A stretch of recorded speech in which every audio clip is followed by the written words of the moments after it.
Welcome back to Zaka Stokvel Insights. If you've just joined us, we have tackled the importance of membership growth for Stokvels and the elements of good administration with my resident guest expert, Thabiso Masurubele from Thai Vision Media.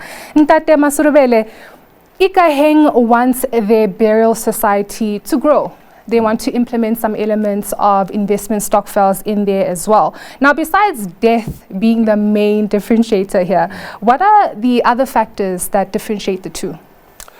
I think, firstly, it's to complement them with how they're thinking and how they want to move forward. Because we've got quite a few burial societies that want to look away from being just, death merchants. So you have people saying the only benefit that we're going to get is when you die. And there's nothing necessarily wrong with that. But it is possible to have your money work for you while you're alive and growing that money. So there definitely are options for Ikaheng to look at what are the options beyond being a burial society to look. In fact, they've already started that process.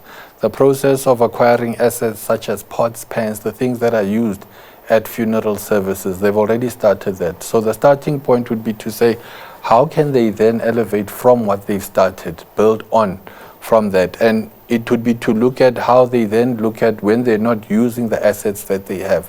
Are they able to start a business from there as they talk about it? So they've already invested in pots and the equipment that's used for themselves. So I'm sure that we hope that they don't have a funeral that they have to work every weekend. In the event that they don't have a funeral that weekend, are they able to then start a business with the asset that they have to say, how do we use this asset, one, and the service? Because we can rent out the assets, but also give the service that we have to use that asset to begin maybe a catering service for funerals and go around and generate revenue from that. And in doing that, they're moving from merely being just a burial society, which involves itself with funerals and death, to something that's generating income for them as they are alive. And then they can watch the growth of that second element of their group.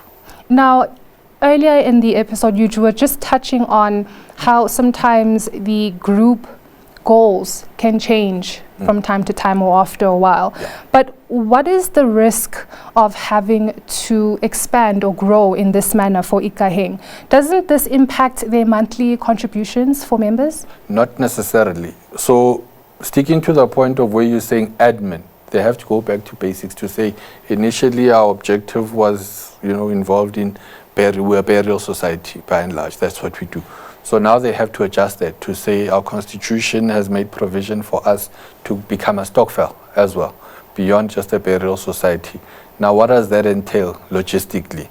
It means we used to have a committee, that deals with funeral issues. Now we need to have a committee that deals with the asset that we have.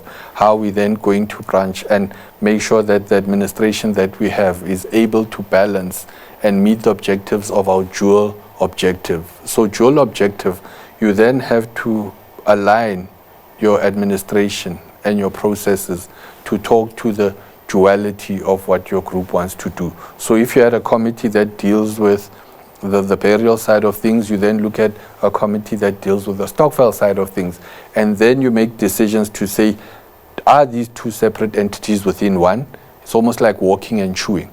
If they are these two separate things, we then need two committees. So even if it's the same people who serve on the committees, but there must be a clear understanding that which hat are they wearing for the different responsibilities. So if we are under stokvel responsibilities, we are taking care of that asset. We have to make sure that it generates revenue because that's our mandate for it. And here it's what we've traditionally been doing. We have to make sure that premiums are paid on time. And these are decisions that the group would make to say, now we're migrating to becoming a stokvel. Does this have an implication on the premium that we've been paying for burial? Do we also have to pay a premium for stokvel? And that's a decision that they'd have to make. If they arrive at a decision that says we can't afford it, all of the members, then so be it. That decision is made to say, we'll start the business, the stokvel, there's no contribution, but we're starting it from the base of having the assets that we have.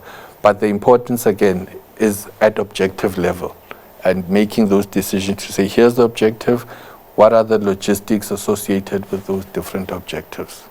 Nomzane Masurubele, you touched on how Ikaheng Burial Society basically has started this transitioning process. But I think they did touch on how they wanted to find out if there are other platforms that they can deposit their money other than banks. So can you just touch on that, if it's possible, and what platforms and institutions are available for them? Look, I think this talks to the broad theme of mattress banking, we call it. So we discourage mattress banking for a whole host of reasons. I mean, I'll touch on some. It's just a security issue. We're moving towards this thing that's called a cashless society. There are many problems associated with cash. So we've read, I mean, in newspapers come end of the year, you know, Gogo Spanbani says they were robbed, their money is not there. So all of those emanate from a cash environment. So for us, I think the only institutions that are there, authorized, legal, and permitted to take deposits are banks, you know. The only thing that they have to look at is to look at the different instruments that they have. I think what they raised was an issue of the interest-bearing nature of the account that they're using. So again, it talks to what the objective is. Are they looking for a transactional account, or are they looking for an investment account? So sometimes people misunderstand the roles of the different instruments that exist within financial institutions. So if you're putting your Stokvel, you open a Stokvel account and it's a transactional account, it means you're using that account to transact. And so you should be prepared, that's what it's for. So you can't use a transactional account and say, but I'm looking at the interest rate of that transactional account. So you have to be very clear in what your purpose is. So for me, the answer to that question is that you have to continue engaging. When it comes to where do you put your money, it's authorized legal FSPs, whether it's a bank, it has to be someone who's defined to do that particular role. So say no to mattresses.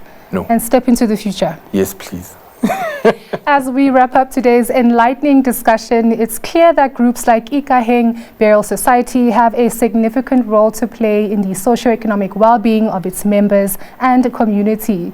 Equally, Stokvels and burial societies are an important pillar of the economic value chain, which is why it's essential for business leaders to understand the inner workings of Stokvels and burial societies at large. If your Stokvel or burial society needs to know more about this broad topic, do contact us. Our details will be on the screen below. Until next week, it's goodbye for now. This program was brought to you by Thai Vision Media, helping Stokvels and burial societies reach their goals.